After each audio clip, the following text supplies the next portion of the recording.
Chapter 75. The Pequod meets the Virgin. The predestinated day arrived, and we duly met the ship Jungfrau, Derrick de Deer, master of Bremen. At one time, the greatest whaling people in the world. The Dutch and Germans are now among the least, but here and there, at very wide intervals of latitude and longitude, you still occasionally meet with their flag in the Pacific. For some reason, the Jungfrau seemed quite eager to pay her respects. While yet some distance from the Pequod, she rounded to, and dropping a boat, her captain was impelled towards us, impatiently standing in the bows instead of the stern. "What has he in his hand there?" cried Starbuck, pointing to something wave-ingly held by the German. "Impossible! A lamp feeder." "Not that," said Stubb. No, it's a coffee pot, Mr. Starbuck. He's coming off to make us our coffee, is the Yarman. Don't you see that big tin can there alongside of him? That's his boiling water." "Oh, he's all right. Is the Yarman?" "Go along with you," cried Flask. "It's a lamp feeder and an oil can. He's out of oil and has come begging."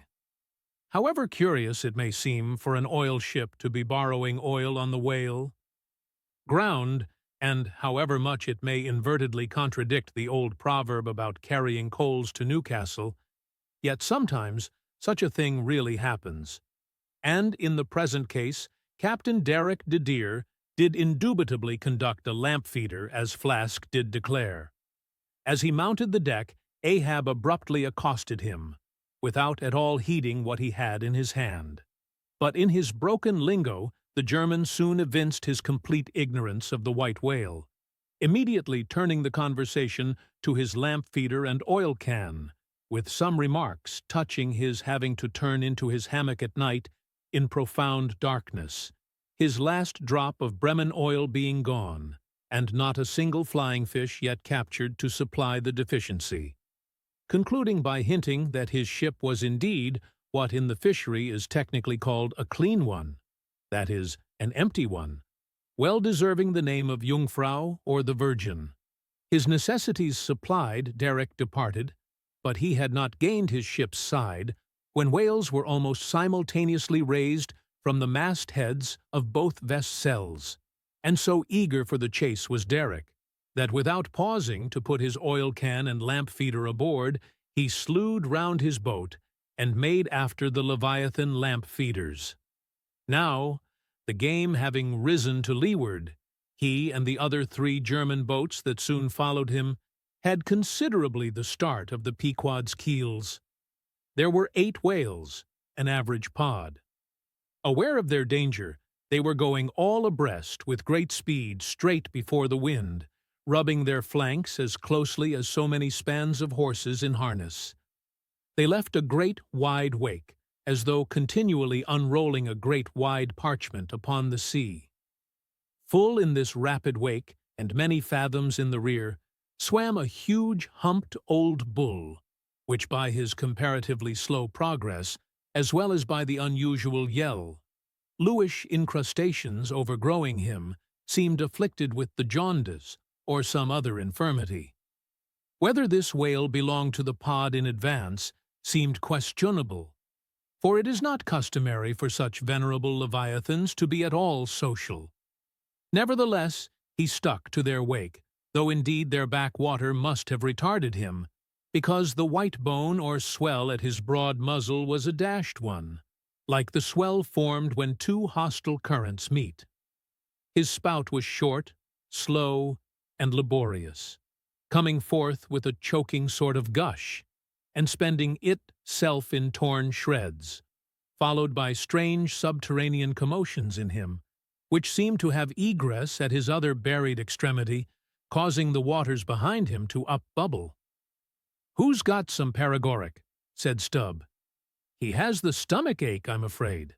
"Lord, think of having half an acre of stomach ache.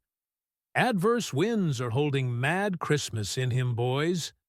It's the first foul wind I ever knew to blow from astern. But look, did ever whale yaw so before? It must be. He's lost his tiller."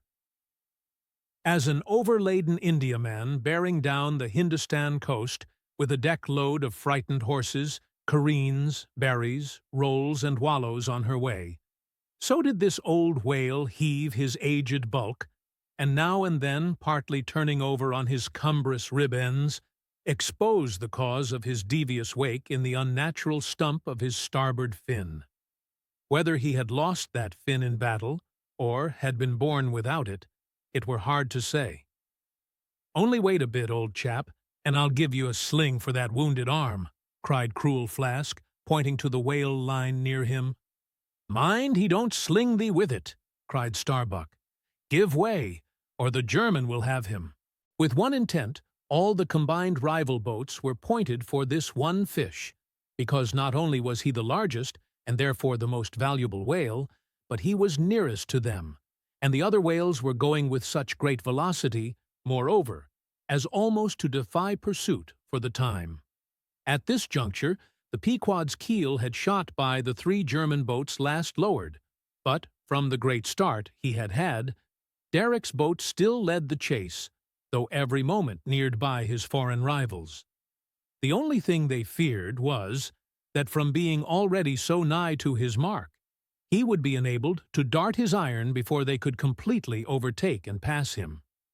As for Derrick, he seemed quite confident that this would be the case, and occasionally, with a deriding gesture, shook his lamp feeder at the other boats. "The ungracious and ungrateful dog!" cried Starbuck. "He mocks and dares me with the very poor box I filled for him not 5 minutes ago."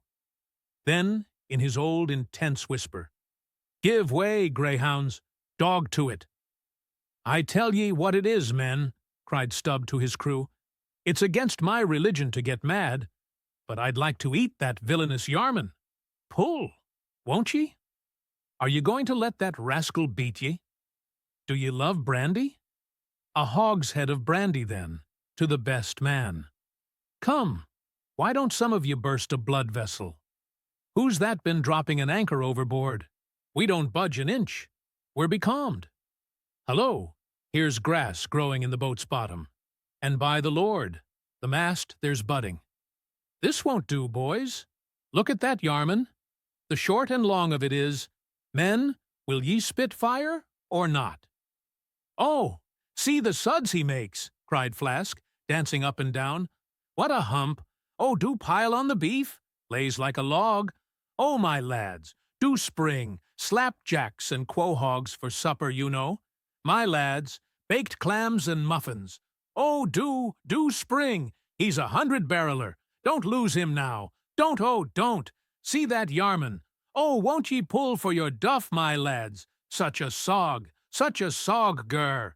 Don't ye love sperm? There goes $3,000, men. A bank, a whole bank. The Bank of England. Oh, do. What's that Yarman about now?" At this moment, Derrick was in the act of pitching his lamp feeder at the advancing boats, and also his oil can, perhaps with the double view of retarding his rival's way, and at the same time economically accelerating his own by the momentary impetus of the backward toss. "The unmannerly Dutch dogger!" cried Stubb. "Pull now, men, like 50,000 line of battleship loads of red-haired devils. What do you say, Tashtego? Are you the man to snap your spine in 22 pieces for the honor of old Gayhead? What do you say?" "I say, pull like goddamn!" cried the Indian. Fiercely, but evenly incited by the taunts of the German, the Pequod's 3 boats now began ranging almost abreast, and, so disposed, momentarily neared him. In that fine, loose, chivalrous attitude of the headsman when drawing near to his prey, the 3 mates stood up proudly, occasionally backing the after-oarsman with an exhilarating cry of, "There she slides, now! Hurrah for the white ash breeze! Down with the Yarman! Sail over him!"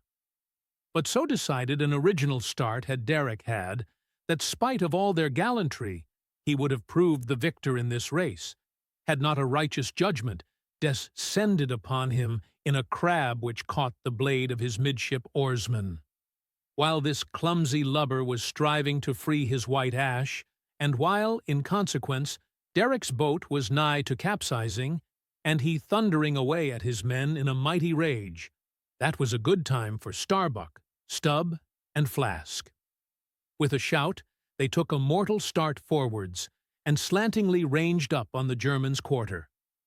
An instant more, and all four boats were diagonically in the whale's immediate wake, while stretching from them, on both sides, was the foaming swell that he made.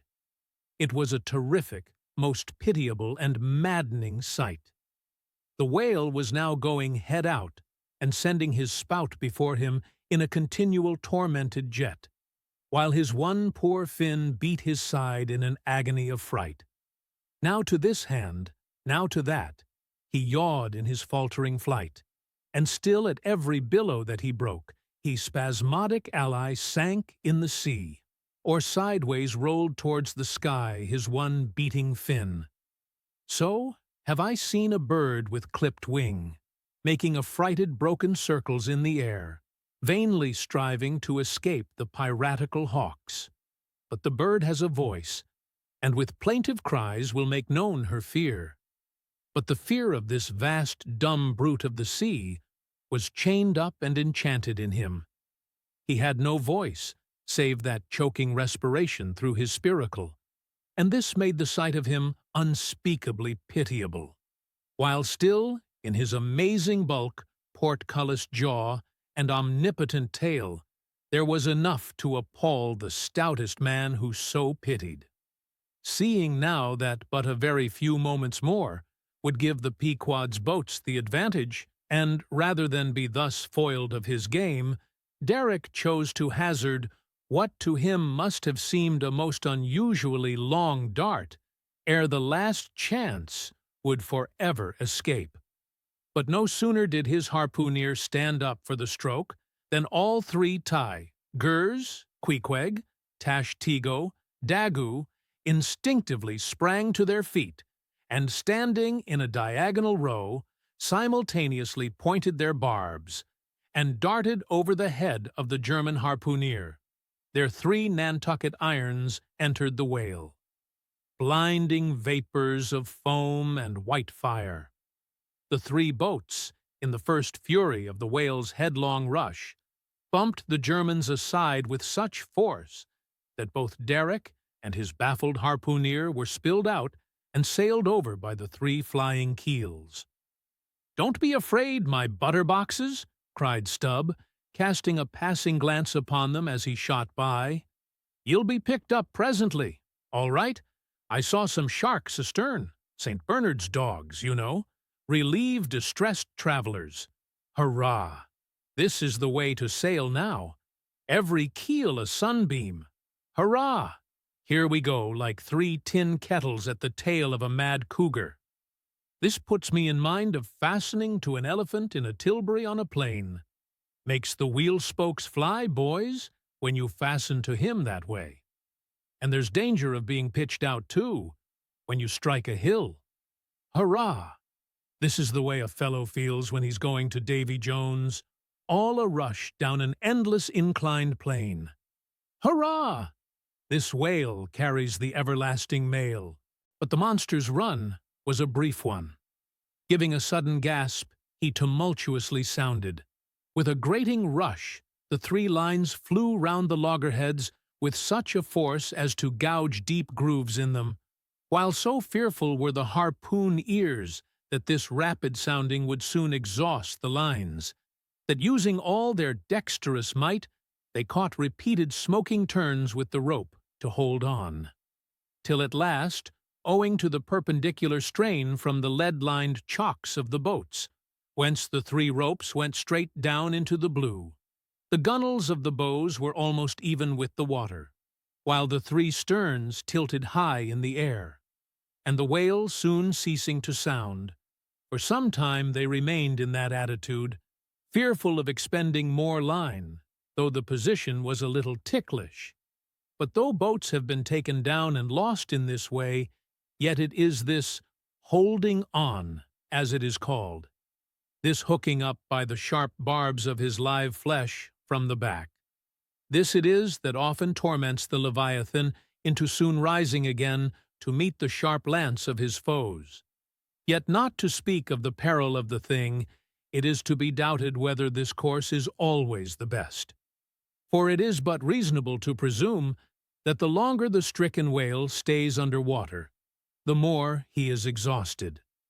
Because, owing to the enormous surface of him, in a full-grown sperm whale, something less than 2,000 square feet, the pressure of the water is immense.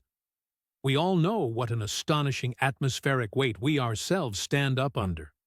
Even here, above ground, in the air, how vast, then, the burden of a whale bearing on his back a column of 200 fathoms of ocean. It must at least equal the weight of 50 atmospheres.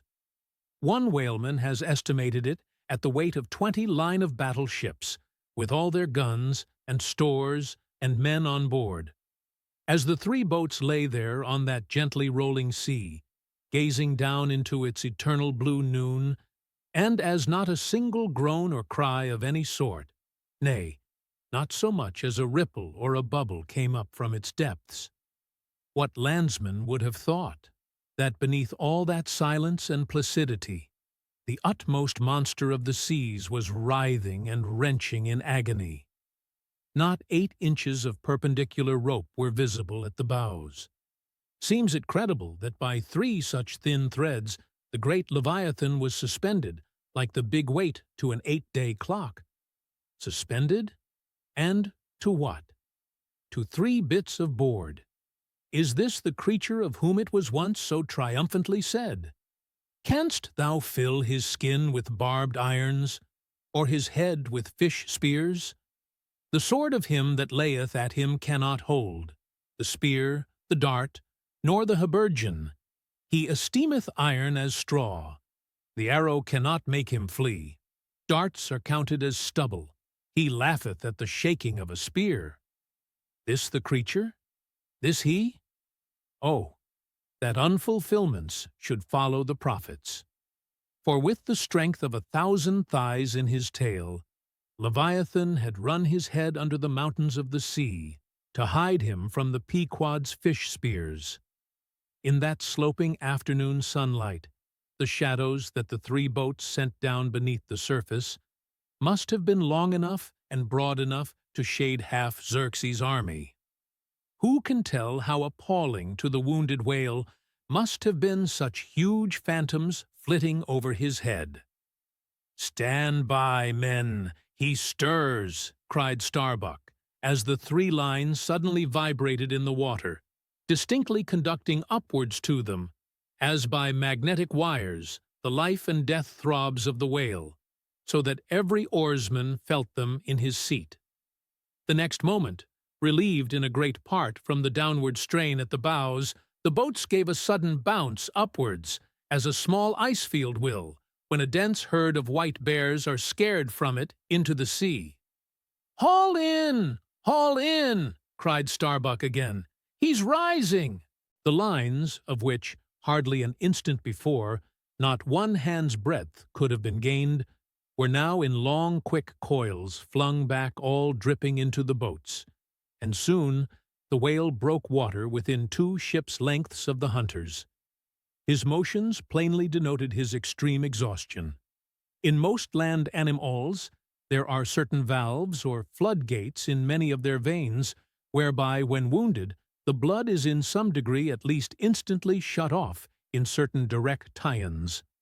Not so with the whale, one of whose peculiarities it is to have an entire non-valvular structure of the blood vessels, so that when pierced even by so small a point as a harpoon, a deadly drain is at once begun upon his whole arterial system. And when this is heightened by the extraordinary pressure of water at a great distance below the surface, his life may be said to pour from him in incessant streams. Yet so vast is the quantity of blood in him, and so distant and numerous its interior fountains, that he will keep thus bleeding and bleeding for a considerable period, even as in a drought a river will flow, whose source is in the well springs of far-off and undiscernible hills.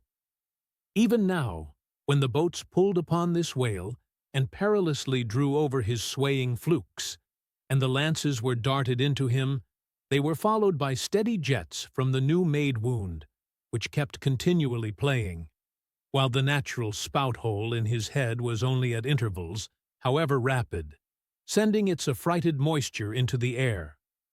From this last vent no blood yet came, because no vital part of him had thus far been struck. His life, as they significantly call it, was untouched. As the boats now more closely surrounded him, the whole upper part of his form, with much of it that is ordinarily submerged, was plainly revealed. His eyes, or rather the places where his eyes had been, were beheld. As strange, misgrown masses gather in the knot-holes of the noblest oaks when prostrate, so from the points which the whale's eyes had once occupied now protruded blind bulbs, horribly pitiable to see. But pity there was none. For all his old age, and his one arm, and his blind eyes, he must die the death and be murdered, in order to light the gay bridals and other merrymakings of men, and also to illuminate the solemn churches that preach unconditional inoffensiveness by all to all. Still rolling in his blood, at last he partially disclosed a strangely discolored bunch, or protuberance, the size of a bushel, low down on the flank. "A nice spot," cried Flask. "Just let me prick him there once." "Avast!" cried Starbuck. "There's no need of that." But humane Starbuck was too late.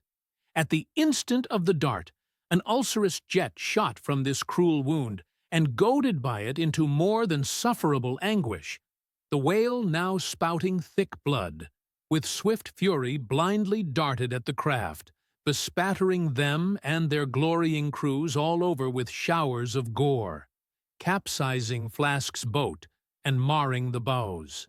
It was his death stroke, for by this time so spent was he by loss of blood that he helplessly rolled away from the wreck he had made, lay panting on his side, impotently flapped with his stumped fin, then over and over slowly revolved like a waning world, turned up the white secrets of his belly, lay like a log, and died. It was most piteous, that last expiring spout. As when by unseen hands the water is gradually drawn off from some mighty fountain, and with half-stifled melancholy gurglings the spray column lowers and lowers to the ground, so the last long dying spout of the whale.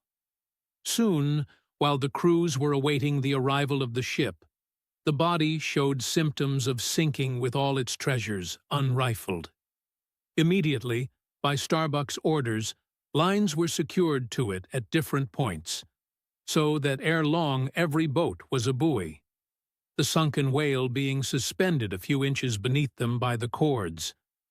By very heedful management, when the ship drew nigh, the whale was transferred to her side and was strongly secured there by the stiffest fluke chains, for it was plain that unless artificially upheld, the body would at once sink to the bottom. It so chanced that almost upon first cutting into him with the spade, the entire length of a corroded harpoon was found embedded in his flesh, on the lower part of the bunch before described. But as the stumps of harpoons are frequently found in the dead bodies of captured whales, with the flesh perfectly healed around them, and no prominence of any kind to denote their place. Therefore, there must needs have been some other unknown reason in the present case fully to account for the ulceration alluded to. But still more curious was the fact of a lance head of stone being found in him, not far from the buried iron, the flesh perfectly firm about it. Who had darted that stone lance, and when? It might have been darted by some Nor-West Indian long before America was discovered. What other marvels might have been rummaged out of this monstrous cabinet, there is no telling. But a sudden stop was put to further discoveries by the ship's being unprecedentedly dragged over sideways to the sea, owing to the body's immensely increasing tendency to sink. However, Starbuck, who had the ordering of affairs, hung on to it to the last. Hung on to it so resolutely indeed, that when at length the ship would have been capsized, if still persisting in locking arms with the body. Then, when the command was given to break clear from it, such was the immovable strain upon the timber-heads to which the fluke chains and cables were fastened, that it was impossible to cast them off. Meantime, everything in the Pequod was aslant. To cross to the other side of the deck was like walking up the steep gabled roof of a house. The ship groaned and gasped. Many of the ivory inlayings of her bulwarks and cabins were started from their places by the unnatural dislocation. In vain, handspikes and crows were brought to bear upon the immovable fluke chains to pry them adrift from the timber heads, and so low had the whale now settled that the submerged ends could not be at all approached, while every moment whole tons of ponderosity seemed added to the sinking bulk, and the ship seemed on the point of going over. Hold on, won't ye?" cried Stubb to the body. "Don't be in such a devil of a hurry to sink. By thunder, men, we must do something or go for it. No use prying there. Avast, I say, with your handspikes, and run one of ye for a prayer book and a penknife, and cut the big chains." "Knife? Aye, aye!" cried Queequeg, and seizing the carpenter's heavy hatchet, he leaned out of a porthole, and steel to iron began slashing at the largest fluke chains. But a few strokes, full of sparks, were given, when the exceeding strain effeed the rest. With a terrific snap, every fastening went adrift. The ship righted. The carcass sank. Now, this occasional inevitable sinking of the recently killed sperm whale is a very curious thing, nor has any fisherman yet adequately accounted for it. Usually the dead sperm whale floats with great buoyancy, with its side or belly considerably elevated above the surface. If the only whales that thus sank were old, meager, and broken-hearted creatures, their pads of lard diminished, and all their bones heavy and rheumatic, then you might with some reason assert that this sinking is caused by an uncommon specific gravity in the fish so sinking, consequent upon this absence of buoyant matter in him. But it is not so. For young whales, in the highest health, and swelling with noble aspirations, prematurely cut off in the warm flush and May of life, with all their panting lard about them, even these brawny, buoyant heroes do sometimes sink. Be it said, however, that the sperm whale is far less liable to this accident than any other species. Where one of that sort go down, 20 right whales do. This difference in the species is no doubt imputable in no small degree to the greater quantity of bone in the right whale, his Venetian blinds alone sometimes weighing more than a ton. From this encumbrance, the sperm whale is wholly free. But there are instances where, after the lapse of many hours or several days, the sunken whale again rises, more buoyant than in life. But the reason of this is obvious. Gases are generated in him. He swells to a prodigious magnitude, becomes a sort of animal balloon. A line of battle ship could hardly keep him under then.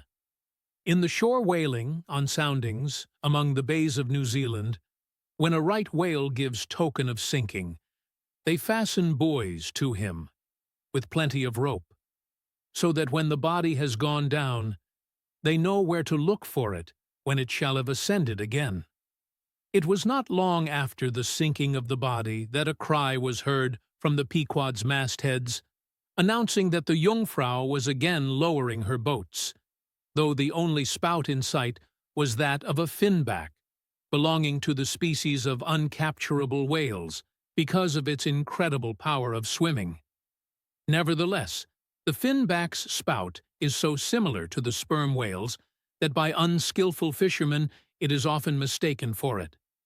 And consequently, Derrick and all his host were now in valiant chase of this unnearable brute. The Virgin crowding all sail, made after her 4 young keels, and thus they all disappeared far to leeward, still in bold, hopeful chase. Oh, many are the finbacks, and many are the derricks, my friend.